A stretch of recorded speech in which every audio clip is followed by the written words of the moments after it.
This Week in Geek, May 29th, 2018. I remember dates. This is Hello. How you doing? This is Chris. And this is Scott. So, I guess anything big going on this week? All the news I've seen, nothing that I really cared about except for Solo, which we'll talk about at the end. Anything you got there, Scott? Well, the Sonic the Hedgehog movie is, they want Paul Rudd, who's supposed to be like a cop that helps Sonic take down Dr. Robotnik, which just sounds like a corporate paint by numbers thing that I have no interest in. And anyways, yeah. Have fun with that. I don't plan on watching that. So I haven't watched any of the animated. I haven't watched any of the Chipmunks, the Smurfs, any of that stuff. And I love Sonic as a property. The Sonic cartoons can be interesting. Some of the iterations, they're like in a post-apocalyptic world, and they're all fighting against, the evil forces and everything. And it's amusing at times.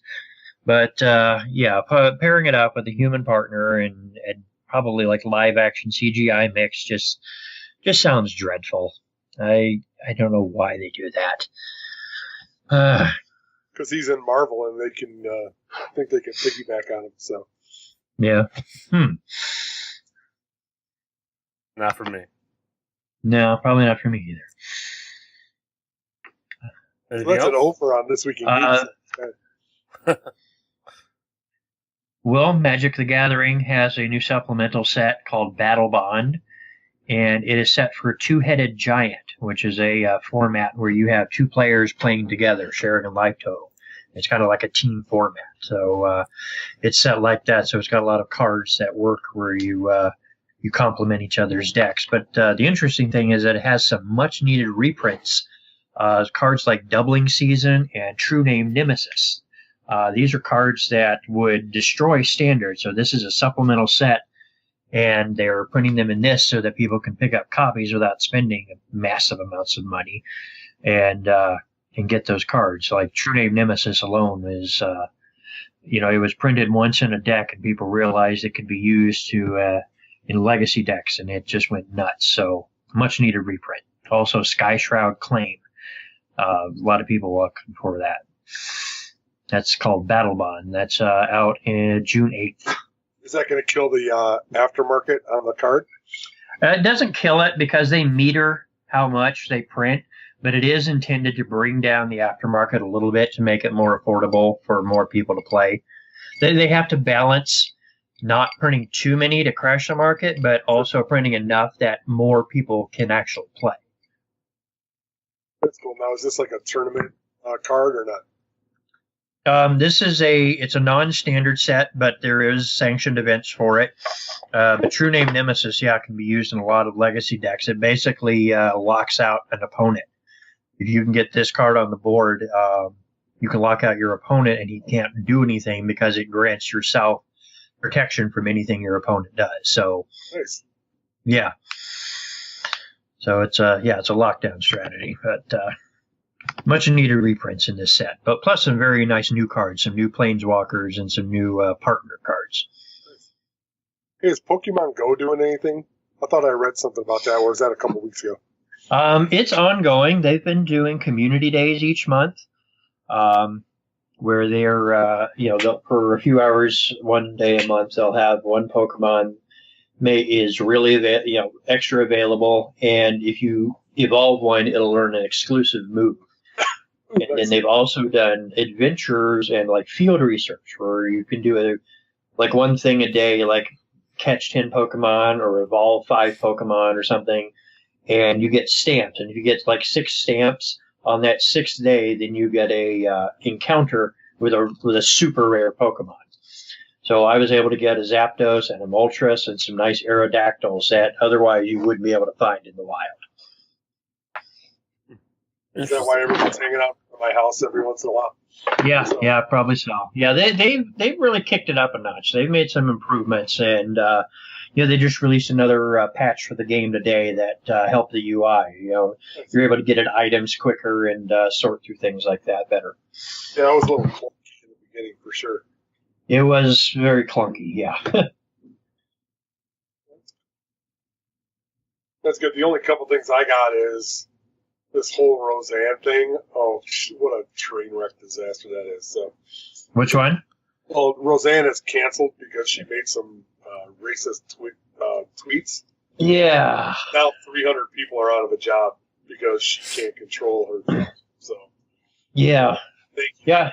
I saw a suggestion. Somebody said they should just continue the show without her and like make Dan the focus and have him evolve into his character from the Big Lebowski. I thought they should replace her with Ted McGinley, so it could be the right end to a sitcom. So Yeah. I don't get any of those comments, but okay.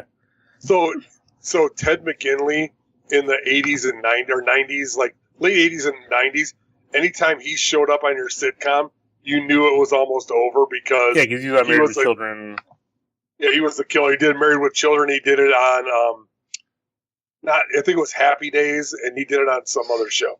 Just like killed it. Oh, He went in and he would work, and it's not his fault, but it's just he gets in at the end, and He's the curse. All right. yes, like Poochie on The Simpsons. So, and then if anybody's a talk Walking about Dead Poochie. fan that doesn't want to hear this, I'm going to give you a few seconds to fast forward a minute.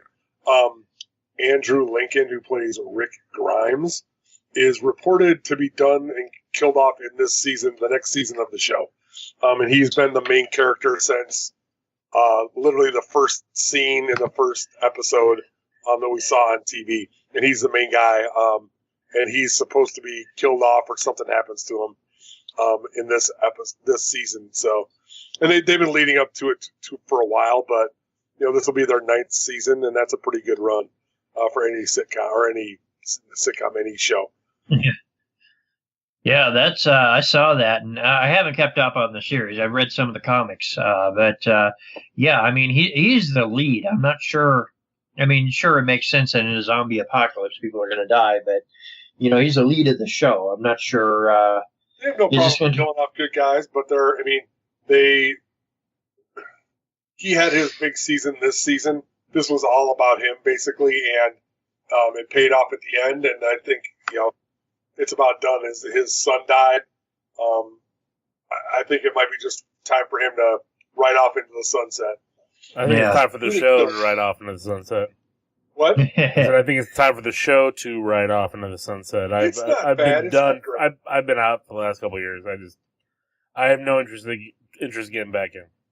Yeah, it's hard. I mean, it's once they lose you, it's a big fall off. Kind of like a lot of people left Game of Thrones. Although I'm still in both of the shows. But yeah, it's hard. Yeah.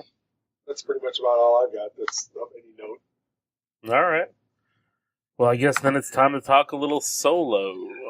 So, did we all see Solo? Yeah. Scott, you actually saw Solo? You went to the movie theater? This is a Star Wars. This is Star Wars. This is Star Wars, dude. Star Wars is my religion, okay? I grew up wanting to be either Luke Skywalker or Mr. Spock as a kid.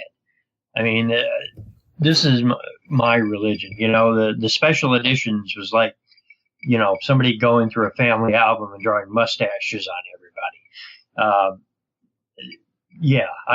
I saw it. All right. Well, then, since it's your religion, I'll let you give your little review first. I thought this was great. I really enjoyed this. Like Rogue One, it's a standalone that doesn't, it's not part of the main thing, but it fits in. And I think that having these films like this as standalones, it's giving the filmmakers a type of freedom that they don't feel locked into the saga, and they're free to tell some more stories. So and I used to read all the old novels and the comics, and we've talked comics before, and when people talk about their favorite run of comics, mine would be the original Marvel Star Wars, all 80 issues or whatever. That is one of the greatest run of stories that I would have ever read. Even the bad ones with the big rabbit. But yeah, this is a great story that it had some. I guess they call it fan service, but to me, it never felt forced. It always felt like part of it. The way he saved Chewbacca like that in the mud pit. It could have been like, him coming across him. Like if he had come across him and said, "Oh, I've got to free this Wookiee from this imprisonment," that would have come across as cheesy. But being thrown into that and realizing what's going on, and the two of them immediately figuring out a plan to escape, that's Han Solo. That was cool to see. So is that where they get and I can't remember what it's called. Is it called the life bond? Is that where that's supposed to come from, or what is that called? I can't remember. Yeah, the life bond. That the idea of saving a life, so he's indebted to him like that. All right, but they never really talk about that. They didn't really say it, and it's never really been said in the movies. It's always been secondary media. So you kind of read into that, and you get a feeling that at the end, where closer to the end, where they're on Kessel, and they freed the other Wookiees, and the Wookiees are taking off, and the other Wookiee asks Chewbacca to come with them, and you see Chewie hesitate, but he decides to stay with Han and Lando and the crew, and then you kind of get that idea there that he's bonded with this new family, and that's kind of that idea there that they're going with. All right, Chris, what did you think? I loved it. I mean, I really, really enjoyed it. But if I was going to have a criticism of the movie, is it kind of relied on some of the old tricks that you see him do, and I don't think that's. I hate to say so much of a signature thing for him, like the flying through the crack and flying vertically, because you see all the time people fly like that in that universe. So why is that unique to him? Do you know what I mean? It seemed like they kind of pulled out, hey, this is like the signature thing that they did in episode 5, so let's do that. But I thought it integrated it well, but I don't know. Well, I think that particular one, though, within just looking at Solo, you see him attempt that in the first, when they're still on Corellia, and he tries to do that with the speeder and get through there, and he ends up getting stuck. Which was but then awesome. He's able to.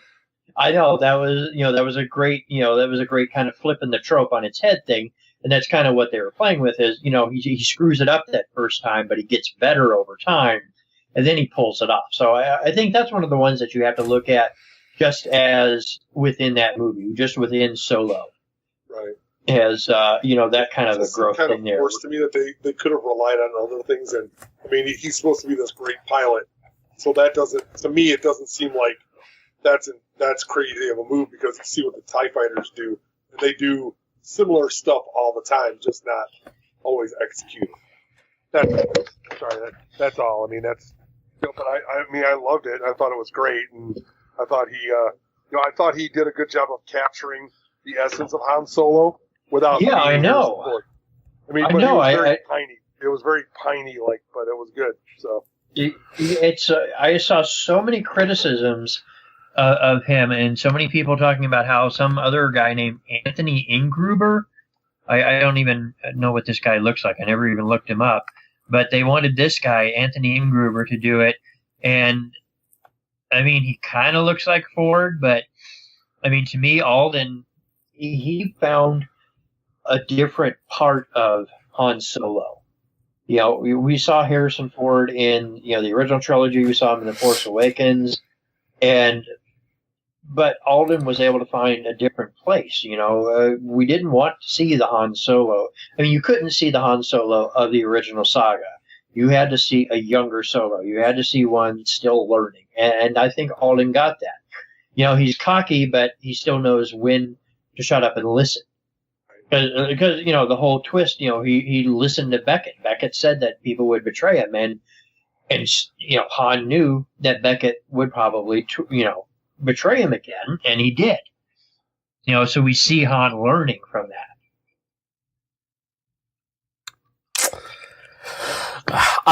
I didn't love it. To be honest, I think Alden did fine. I just think that the movie was so much happenstance, and Scott, you were asking about the fan service, and I'll give you points of the fan service. Fan service is, here's how Han Solo gets his gun. He just gets it thrown to him by Beckett. Here's how. That's the thing, though. If they had made like a big production, I bequeath upon you this blaster. No, but it's not even that. Silly. But it seems like everything we know about the Han Solo lore happens in this one movie, and yet they signed him for a trilogy. This isn't a standalone. The ending proved that it's not going to be a standalone. Good. I liked that. We'll get to that ending in a minute here, but yeah, I mean, I like that. We do need to see the origins and stuff, but I like just think that. It felt too forced. I hated the Kessel Run. I thought the Kessel Run was a joke. I think they could have done a little more with that. The whole time, the Kessel Run, it's a run. It's not trying to blast through whatever, being sucked in from whatever that was. The giant squid. Well, it was a gravity whatever well. It was. It makes no sense for the Kessel Run, for him doing it in 12 parsecs, was that big of a deal, because how is this being timed? Like, I just don't understand. I mean, that's another thing that kind of flipped on its head. When they get to that planet with the refinery, and Han, it's like, yeah, we did the Kessel Run in 12 parsecs, and the guy there just like, whatever. It kind of flips it on that, and you kind of get the idea that Han thinks it's a big deal, but not a lot of other people do. I mean, even in A New Hope, but you say that, but then in Force Awakens, when Rey is like, this is the Millennium Falcon that did, in 14 parsecs, and she was all like gooey about it. And correct, because she's a kid that grew up idolizing these legends like we have. But that's what I'm saying. Now you're showing me that this legend is trash. The Kessel Run means nothing. Not trash, just legends have an element of truth to them, but sometimes they're not that, fantastical. They're just a thing. I'm going to a movie to see fantastical, not to see him juice up the Falcon to just go through a hole. Well, he took a shortcut through the brambles, basically. You were watching this through some thick Star Wars goggles, my friend. And I do love Star Wars. I have a nice corner here with Star Wars statues and everything. Even a Han Solo piece. Actually, a couple of them. My wife loves Han Solo more than anything. She absolutely hated this movie. Oh, really? Hated it? Hated this movie. Left the theater angry. What did she want to see? Not this. She wanted it, just like me. And then him meeting, and I can't remember her name, what's her face from Game of Thrones. When they just happened to meet on the same planet. He happened to be there. She happened to be there with the gang, Crimson whatever. Crimson Dawn, yeah. And that just turns, this is supposed to be a galaxy. We're talking stars, planets, moons, people are inhabiting everything. And the fact that he spent the last 3 years trying to earn money to go find her, the fact that they just run into each other here, like, but that's not the point. City, and we don't run into each other. She had to sell her soul to get off Corellia. She had to join in with this criminal gang, do who knows what. That's fine that she did that, but the fact that they've met up on this planet is ridiculous. She paid the price. What if they did it so she was there intentionally? Like looking for him? That she knew they needed somebody, and that's where she went. I'm just saying, as a take. I mean, I kind of feel the same way you do a little about it. I mean, I really liked the movie, but I thought it was forced at times. And I don't know if that was Ron Howard having to come in and save the disaster that was there. Because you watch the first 20 minutes, it's horrible. You're watching this and you're just like, the one good part is the speeder on the side. That's pretty much about it. And then, then they get to the part where he meets Chewie and all that stuff, and the movie started getting. Oh, let's get to his last name too. Oh, Han Solo. Oh, I don't have people. Solo. That has a real life historical precedent of immigrants I coming to understand. America Yes, my through family is Ellis a bunch of Island and immigrants. I their understand that. original ethnic names being Americanized or just completely replaced with stuff like Smith or Jones. That has a real life analog of people's histories and their family histories and their ethnicities, their entire cultures being erased by Ellis Island bureaucratic officials wanting to just make things easier, for the rest of the English-speaking Americans like this. And, you see that analog in the Empire doing the same thing. They just make up something on the spot to give them that. But he didn't have a name. And Right. where in the extended universe that was written, he had a whole, he was like, he's from aristocracy. His cousin's like the president of the planet. It's not like it was. Unfortunately, all of that was decanonized when Disney bought it. But they brought some of it back, so it's not like they couldn't have. And that could be a future thing. I get thing. the history lesson here. Believe me. Look at my name, my family name. Believe me, I understand. I know a lot. That's something that I know very well. It doesn't play well here. That's not what. It could have been done better, but I think that it's a valid scene like that, doing it like that. I think it was a weak writing scene. That's what I think it is. I think it's just terrible writing. There were several times where there were spots where you would see a scene and you're like, oh, that's a Miller and Lord scene. And, some of they stood out like from time to time. Like I feel like the scene where Han says, we have 30 troopers on the ship, and then the Falcon takes off and he just kind of steps back like, yep, nope, never mind. That felt like one of the scenes that was left over from, Miller and Lord that, Howard thought was funny enough to stay. And I think it kind of fit, Solo trying to bluff his way out of a situation like that. But, you can tell this was kind of put together in the reshoots, it put together in post. Same thing with Rogue One. Rogue One has a lot of flaws, but to me, it's still a top 3 Star Wars movie. To me, you take out that last 5 minutes with Darth Vader, Rogue One to me falls way, way below top 5. To me, with Rogue One, the whole is greater than the sum of the parts. I realize it has a lot of difficult parts, and so does Solo.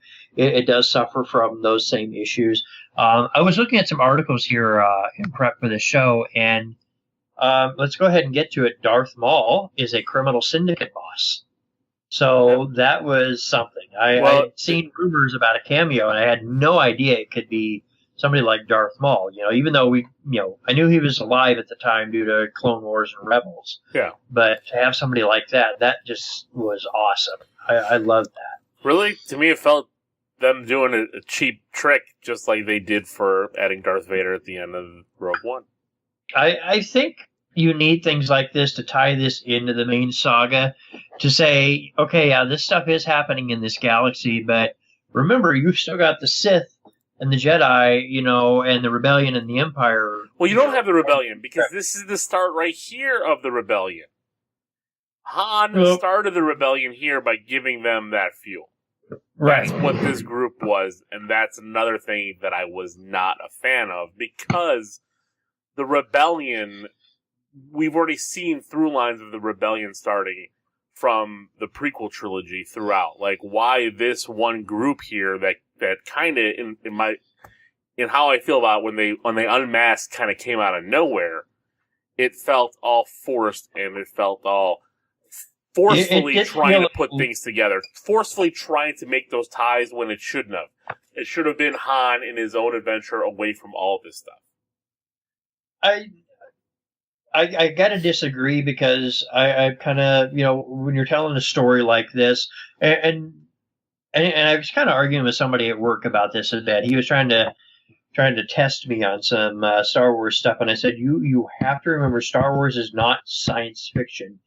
It is fantasy fairy tale with a science fiction veneer. It is princesses and monsters and warriors and knights and all of that, but it's just got, the spaceships and laser swords laid over it to give it a, the modern look. But it's really about good and evil and princesses and knights and, that kind of thing. And I think that's necessary to remind you that, these people are in this world, that these things are happening, that, they have to be going, it is all interconnected. It's this this story of what's happening. I lost my train of thought there. You've got this empire building up, and no matter what you're doing on the side, your little heist to steal a little bit of fuel, this empire, this juggernaut of an empire, is still building power and squeezing star systems and oppressing people and enslaving Wookiees and all of that. And that's the backdrop that has to be there. You have to acknowledge that that's there. You can tell a different story, but I think you're being untrue to the roots if you don't acknowledge that at least a little bit in the background that all that is happening. You can acknowledge it, but now Han is the reason why the rebellion kicked off. I don't think you. That's how it was laid out. It's one Scott, step. it was laid out that way. You cannot deny it. It's one. Because it's they one gave step. 100 million fuel things, whatever it was, because they were talking about how much that one little crystal was worth, and he had cases of it. And she said that basically this is basically going to start the rebellion. So Han Solo is now responsible for that? No, man.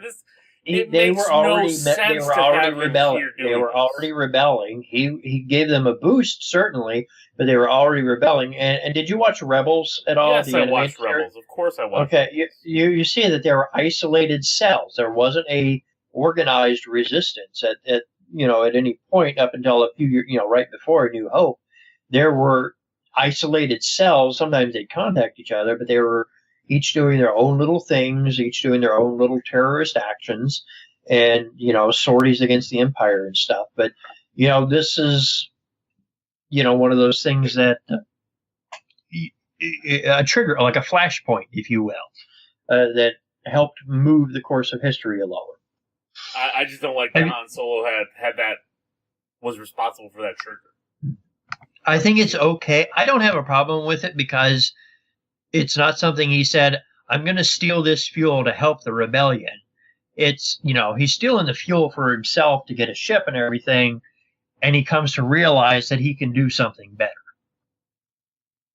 That to me makes a better story where, if he'd set out on the quest to do it, that would feel forced, but in the course of action, in the course of the events that are happening here, he's going to go smuggle drugs for gangsters for the next 15 years. Well, for the Hutts, it's basically for the Hutts. I'm telling you, it doesn't fit. I'm sorry. Like, I would have rather had him be the scoundrel that we've all known to love, and then his arc in the original trilogy is the arc of him leaving that life behind and becoming the good guy. All he cared about was the money. Here, he left the money. Like, I don't. Yeah. And then they try to redeem him with him shooting first. And I just, again, threw my hands up in the air. I was just like, it just doesn't tie right. It doesn't feel right. I don't have an issue with that because people evolve and change over their lives. Nothing really felt truly out of character for me, for Han Solo. He is a rough character. He is not a hero. Even though he gives the fuel to the rebels, to the girl, the Infus Nest, leading this rebel cell, he doesn't say, well, here, let me sign up and I'll join with you. He just says, yeah, you can have it, but I'm going on my own way. He still wants to be on his own, doing his own thing. Yeah, because he hasn't been on his own at all. Like, I get that because he's still young, but Scott, man, I'm telling you, man, the goggles are thick. You're buying it, and that's fine. I'm glad, happy for you, but I don't want to see any more movies come out of this trilogy. I'm really disappointed. Well, what if somebody had a chance to have a decent director and make it better? Because I think I think some of what you're bringing up is that the fact that they came into this disaster and they had to try and save it, so they went to their bag of tricks and pulled some stuff out and had to make the goop, make the shit pile look at least a little bit pretty good. because like you were talking about the scene where he gets the gun. If he would have stripped down the gun and made it himself, it would have made a lot more sense. So then it's like, hey, I made this gun out of something. Now it's my signature piece. And then part of the problem is, do we? I think I've said this before on This Week in Geek that in the first movie in 4, Han Solo isn't that great, and I don't think he's that great of a character. But by 5, he's awesome, and and I don't know if that's just like the legend or because he became Indiana Jones and they said, man, we got this really powerful actor doing this. Now we got to beef him up. Yeah, now can we beef him up? Because I don't think he's, I mean, is he important? Yeah, but is he like this kind of wild card in 4? Yeah. And, I think maybe they're trying to justify it in the beginning without a real plan. But I enjoyed the movie. I would like to see them do these without spending $400 million. Because I don't think they're going to, at some point this is going to give. And unfortunately, it's probably happening to the best franchise out there that it's not sustainable. But if they could do TV shows for a couple hundred or 150 or whatever and make them a little bit more about the story, maybe they could get something out of that. All I'm asking is for a good story, and I didn't get it here. I got a lot of spectacle, a lot of bim, bam, boom, a lot of polishing the turd. But I didn't get a good story. I'm sorry. Like, I think the lore here, I mean, Chris, you're right. I mean, and I don't blame Ron Howard, because I think what Ron Howard was able to put together, he made a story. It was a movie. It's legit. I've decent. seen worse. It's not great. It's decent. Exactly. But when we're holding it up to higher standards, because it's Star Wars. I mean, Star Wars has never been super great writing. I mean, a lot of the original trilogy, especially, was saved by the charisma of people like Harrison Ford, Alec Guinness, Frank Oz, saved by the editing, saved by John Williams. May he live forever. That kind of thing. I was like, may he what? He lived, what, I don't know, whatever. John Williams, a god among men, whatever. But a lot of the original trilogy, the story has never been super airtight, has never been super great structured. I mean, there's the old joke, the old line that Harrison Ford had said about, George, you can write, you can type this shit, but you sure can't say it. I admit that the actual craft of the story has been problematic. The prequels even. I enjoy the prequels. I am a prequel lover. I admit that they were put together by somebody who was out of practice and who should have asked for more help. And I was reading about Ron Howard had been offered to direct The Phantom Menace. I guess I'd never heard that before, and I was like, God, how different could the prequels have been if somebody like Ron Howard, even back in '99, almost 20 years ago, had been brought in? It wouldn't have been different because Lucas would have overseen everything and kicked him out if he didn't like what he was getting. If he didn't, I think Ron was close enough that Ron could have pushed back against George and said, "But would Ron have?" Look at. I think they're close enough that they could have. Because But you don't hire a guy who's won Oscars and then kick him to the curb like that, because it's not like he's a fantastic director and he's a great storyteller. Ron Howard is. Apollo 13 is one of the few movies that makes this grown man cry. I will say right here, I cry at the ending of Apollo 13. I love that movie so much. Wait till you get to be 50, then you cry at commercials. So. It happens, man. So I just want to let you know. And speaking of one of the other things, speaking of story, I was just reading here before we started, the Darth Maul cameo, that wasn't like even set ahead of time. That was like during production. Like even after Ron Howard was brought in, like the script just said boss, like the boss of the criminal syndicate or whatever. And they had like a list of people that who it could be, and Ron Howard saw that Darth Maul was on that list, And, he kind of ran it by his son, who was, like 30 something, kind of the generation that grew up with the prequels. And, the kind of people that saw Darth Maul in episode 1, they're like, well, why wasn't he in the whole prequel trilogy? That kind of thing. And Ron Howard really pushed for Maul. But it kind of drove home the idea that Lucasfilm doesn't really have a good arc set out for these Star Wars movies. They're just kind of making them as they go. And that's one thing that does bother me, is they don't have an idea of how the sequel trilogy was going to go out, just a broad arc. They're just kind of making it up as they go, or even what exactly stories they want to tell with these standalones. I've enjoyed both the standalones so far. I love Rogue One. I like Solo a lot. As far as the saga films, The Force Awakens, it's very well put together, but it is a copy of A New Hope. And The Last Jedi had some good concepts, but it just didn't play them off the way somebody really entrenched in the saga could have done. I mean, I get the idea of not having Luke come in and be this great warrior and rescue everybody.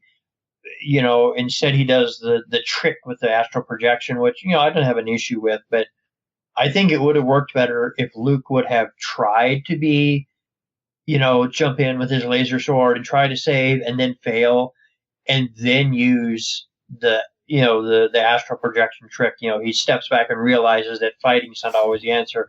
You got to think around, think outside the box. I think that would have worked better had we seen Luke try to do that and then do something else. I think that would have made for a more satisfying story. That's an issue I'm having with all of the new Star Wars movies. I can remember the moment in, like, I don't know when it was, like 2013 or so, when I got the news alert on my phone that Disney had bought Lucasfilm and they were going to make new Star Wars movies. I was like walking through my office and I got the ding on my phone and I looked at it. And I literally stood still at the office at work, just staring at my phone for several seconds in disbelief and shock and in joy and wonder, that new movies would be made of these characters, of this world that I had grown up with, that, formed a lot of who I am, the good and evil and everything. But, it's a little worrisome that they're not sitting down, that they haven't sat down and said, at least saying, this are the broad story points we want to hit. It just seems like they're kind of doing it as they go along. And, and of course there's always room to tweak and make, improvements as you go along, but to not have at least an end goal in sight, it is worrisome. Though, I'm hopeful now that JJ is back for 9 that, he can kind of bring it back, to where he was going. Because The Force Awakens did have a great build up with, the mystery of Snoke, the mystery of Rey's parentage, why was Luke in exile? So I'm hoping we can get back to that with JJ coming back for 9. And, maybe he can also help direct some of these standalones, in a little better direction. Well, what they need is a showrunner like Marvel has with Kevin Feige. That's what you need. Yes. You need, when you're doing something like this and building it up, they should have backed up the truck, given it to JJ, and said, JJ, take it all over. Right. Kathleen Kennedy should have given the reins, because Kathleen Kennedy is not doing the right job here. I don't agree with you on The Last Jedi, because I actually think that this story of what Luke did and the reasons why were fantastic. Because I always thought the Jedi were wimps anyway. If you look at their entire lore, every time they lose a fight, they go run and hide. And if you don't believe me, look at Yoda. He loses to Palpatine, and he says, now I have to go to exile. Wimp. That's it. See, I don't agree with that, because I think he knew that he couldn't. That was a draw at worst. Yeah. I agree it was a draw at worst, but the fact is he still left. He said, I now have to go in exile. Well, because I don't know. No. Yeah, I don't think that he could see the future and he knew. No. because then he wouldn't have become an old crazy little whatever tackling green guy. Yeah. I'm telling you, like, look at all these stories. Like, we have this perception of the Jedi, which has never been proven. That's the problem here, because like even Obi-Wan ran off and hid and watched over Luke. That's all he did. Instead, Obi-Wan probably could have messed some stuff up and had his own. So I'm really curious to see the solo Obi-Wan movie, see what kind of story they tell, and like why Obi-Wan wasn't a bigger part of this. Because it's one reason why I really like Rebels, and I like the character of Kanan, because even though even though he wasn't kind of the Jedi that, we think of as Obi-Wan and Yoda and how powerful they are, he still went in and kept with the fight. While all these other ones ran away. I think that is disappointing it was disappointing to see the prequels and to see the Jedi Order as this, this bureaucratic red tape and kind of thick-headed and blind to the Force type of organization. But unfortunately, that was the story that needed to be told, that, you could have this Emperor come up right within their sight, using the dark side with them, and that the Jedi failed at that. The Jedi had become complacent, had become arrogant, and so caught up in the rituals and everything that they forgot what they were all about. Hide for 20 years and abandon the galaxy. They abandoned the galaxy. That's just like saying, like, like our military, all those guys who just said, you know what, we're done. We can't protect you anymore. We're going to just abandon a country. Like, that's ridiculous. That is weak. And Luke ended up doing the same thing. So that's why I think it makes sense. That's what I'm hoping we see different with Rey, is that she becomes a different type of Jedi that becomes more engaged with things going on, that that understands that attachment can be dangerous, but also love and compassion is so important to have. But that was set forth in the extended universe that they had before, where Luke started having a family with Mara Jade, and then all the kids, were partnering off and stuff like that. I mean, yeah, that was growth. That was good growth. I mean, and I think that's something that these new, the new movies should have touched on sooner, is this idea that the Jedi need to change. That would have helped tie in, that would have helped, redeem the prequels a little bit more in a lot of people's eyes, saying that, yeah, the Jedi sucked, but now we see that we're getting better. They understand that they need to engage the universe, because they were up in, in the Phantom Menace, you see they're up in this tower. The Jedi Council sits up in this tower. I mean, like an ivory tower. I mean, that's your symbolism right there. They're up in this isolated tower away from the people, and they don't have that attachment. But they don't have this understanding of the real universe that's happening around them. Those guys were all out in the field all the time. So, Mace Windu and even Yoda, they're out there all the time and living in it. And I would disagree with that, but I think Yoda had... If they're out in the field, they're on a battlefield. No, but they're out doing stuff. I mean, that's what they do. They're planet savers. They're 1 in a trillion type people that save planets by themselves. That's how powerful they are. And, I don't know about the run and hide part that you were talking about a little bit. I mean, they literally can galvanize it. Who walks into a huge spaceship with 2 people like they're going to negotiate with their mortal enemies and really don't have a care in the world, except hugely powerful beings? And, like in the beginning when Qui-Gon Jinn and Obi-Wan go in and talk to the Federation, they had to know that they were in big trouble. And they just kind of walked in and said, yeah, we're going to do this. And, they figure out the problem and then go kick some butt. That's the kind of people that they are. And so I think they put those curbs on themselves to contain the power so it didn't go bad. And obviously it didn't work. But you used to watch the prequels. Yoda knows what's going to happen all the time. And that's maybe because he's the most powerful Force user to ever live. I don't know. That's the rumor. That's the legend that is Yoda. So, I mean, because he said, we're not going to teach Anakin because he's going to be bad. And everybody just goes ahead and does it. And then, of course, what does he turn out to be? Darth Vader. So, it's tough. I mean, was he blind to things? Absolutely. But, maybe Palpatine, one of his big force powers was that he could hide his Sith side from other people. Because, I mean, he's around Jedi all the time. And nobody knew it. Not one of them. So, that's a failure of all of them. So, and he's incredibly powerful too. I mean, as the legend goes, Yoda's like the best lightsaber master that ever lived. And Palpatine is a smidge behind him. And then Obi-Wan is like a couple of notches behind them. So of Jedi history, you've got three of the greatest lightsaber duelists that ever lived at the same time. So it's very weird. And Obi-Wan has other faults. I mean, Yoda's pretty much the like I said, the biggest, baddest force user that ever existed. So, yeah. Except for the guy that lived forever. What was his name? Plagueis the Wise. Is that it? Darth Plagueis the Wise. Yeah. He's the guy who cheated death. So. Yeah. Well, until Palpatine killed him in his sleep. Yeah. I'm just saying, the Jedi, that's why I always like Vader and Darth Maul.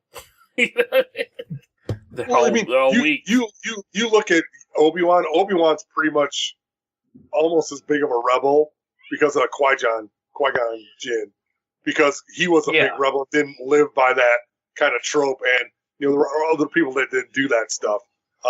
But he played the game and then had to do it. So, I think the hiding part is they needed to conserve their strength because they were the last two Jedi that they knew. And so, and for those guys who live extended lives, 20 years is nothing. 20 years is just... Yeah, but 20 years of letting the Empire grow and spread is huge. What they could have done is gone and found other Force users and helped them help train. Sure. That's what they should have done. But did they know that they had to watch the twins because they knew the twins were going to be important? Yeah, I mean, there's that. And just the very fact that they were so mentally beaten by the idea that Palpatine had grown up within their midst, and that that they lost so badly like that just it kind of broke them a little bit. And maybe after a couple of years they started thinking, well, maybe we could try again. But they realized then that Leia is there, Luke is there, and if they just wait 10, 15 years until they the twins are a little older, that they could start training them. But you're supposed to start training a Jedi when they're really young, and that's how they've been just done. Left Luke alone. Like, this is why Luke is so flawed as a Jedi himself. Sure. Luke's strength, I disagree there, because Luke's strength is that he grew up with his aunt and uncle, who his uncle was a little harsh on them, but he was loved. He was protected. He had a garage he could tool around with. He could hang out with his friends. He had chores to do to keep him responsible, and but he learned to fix speed. Hell. I gotta go to the Taji station to get the power converters. Oh. Yeah, but he didn't fight Owen about that. When Owen said, do your chores, then you can play, Luke's like, yeah, okay. Luke doesn't fight it. He understands that, he tries to make his case, but he understands that, that's not the time to do it. So he stops. And I think that's what helped Luke there is that he grew up with a loving family. And I think, Ben and Yoda, Obi-Wan and Yoda kind of realized that taking kids, from families and raising them from Jedi to be, from birth to be these unattached and, detached, clinically cold and, warrior knight type samurai, it wasn't the right way. And, I don't know if I'd say it's the right or wrong way, but it isn't the only way. It can't be the only way, because there were obviously people that did really amazing things as Jedi raised that way. I mean, Mace Windu's a pretty badass character. And he only gets killed because of Anakin. Right. Where he got cheap shotted by Anakin. Because he had Palpatine down. He had Palpatine at a standstill. So I mean, there's some of that stuff. So I mean, it probably wasn't the best way or the only way to do it, and that was the fault of the Jedi. So the whole thing, and that's why I think when they say the last Jedi, and he says the Jedi must die, it's because it's a flawed system. Not that it's just bad, because there's going to be good and bad anyway, and you need to do the best you can, and maybe that's not the only way to raise somebody and to teach them that way. So right. All right. So there you go. Off track on Solo into the Jedi mythology. It's hard to say because you're right. It's this little slice of this huge universe that could go a million different ways, and everybody has their own little take on it. In reality, this will be bad to say because I like the movie, but is Han Solo really that important? I don't know. Well, that's what I'm saying. Important. They made him very important, and I don't understand why. Like, to me, they felt they shoehorned more importance to the character than they should have. Have you ever read the novel? Well, you said the novels don't count, right? Yeah, the novels are second tier canon. But there's a quote in there from Princess. It's supposed to be from Princess Leia, and it's at the forward of the novelization for A New Hope. It's been there since 1976. It says, "They were in the wrong place at the right time. Naturally, they became heroes." So it feels that it's kind of forced that that Han was there at the beginning of this rebellion, but it's part of this larger story. If we were seeing these stories, in order, if you showed somebody that never seen the Star Wars movies, if you showed them these in order, this type of, this chronological order, start with the Phantom Menace, and you go through these in this order, that type of character growth, it wouldn't stand out to them. It seems odd to us because, we're seeing this 30, 40 years after the fact, out of order, if you will. But as a whole, I think it still works. They're a bit player. He's just doing this thing on the side. He doesn't know that it's really going to help this, this Infus Nest, this leader of this small rebel cell. He doesn't know what it's going to do for them. He doesn't know that it's going to end the Empire being taken down. He just knows that right then that it's something that he can do to help these people. Yeah, but there's no indication that, Bail Organa, Mon Mothma, that whole rebellion that they have of those aristocrats is going on at the same time because it's there because they were there in 3. So it's not like this is just, like you were saying, the only rebellion. And maybe it helps these people on these planets, but I don't give it credence to being the start of the whole rebellion. Although I did think it was forced and it was kind of, if you would have given them a few, a couple of thousand guns and said, I can't do anything with them, you guys can use them, that might be okay and show his side where he is a nice guy, because doesn't Amelia Clark say, no, you're the nice guy? Maybe that's his soft side or whatever. But yeah, I think you're right. After you talked about that, it really was forced where he could have done a little bit more himself. But then I also took it as him just being this lucky dude that a lot of stuff goes his way because he's charming and he's very lucky, like Lando is. Lando's charming and lucky. He may not be very good at what he does, but that's maybe what gets him through. So I don't know. Yeah. Well, so our final judgments on these is I liked it. Chris, you liked it? I liked it too. I enjoyed it. So. And a Lil is a no, right? Well, it's not a no. I mean, like I said, I've seen worse things. But I think it was more disappointment. Okay. Yeah, I disagree, but did you sidekick it on League of Geeks? Yes, and I got destroyed on it. I got destroyed for the sidekick. The Star Wars goggles were very thick that night. Well, if you are just in love with Star Wars, it's a great movie just because it's more Star Wars, which we don't have enough of, and it gave a really good view of other things other than people running around with lightsabers. Because guess what? It's another movie without a lightsaber in it. And I think that's pretty impressive. But, there were some serious flaws in it, and you're right about, I think you're closer to my opinion than Scott's about what happened with Han. So, I don't know. No, I'd see it again. I'd like to see another one where maybe somebody could do a story. To put yeah, something together. yeah. Maybe a writer can get their hands on this. Well, come on. You tell me I could sit and watch the Millennium Falcon fly for 2 hours. And I'd be like, that's great. I'd pay $17 and eat popcorn and be happy as a pig in shit. Yeah. Truthfully, I would be happy with that. I watch Chewbacca run around and that whole kind of interaction where they learn to fly. Come on, that was pretty good. That was some great tongue-in-cheek kind of stuff. Like, you're 190 years old? What the hell? I mean, you look good. That part was really good and entertaining, but there were, I think they just didn't have much to work with, and he did the best he could. So I'll give him a kind of pass.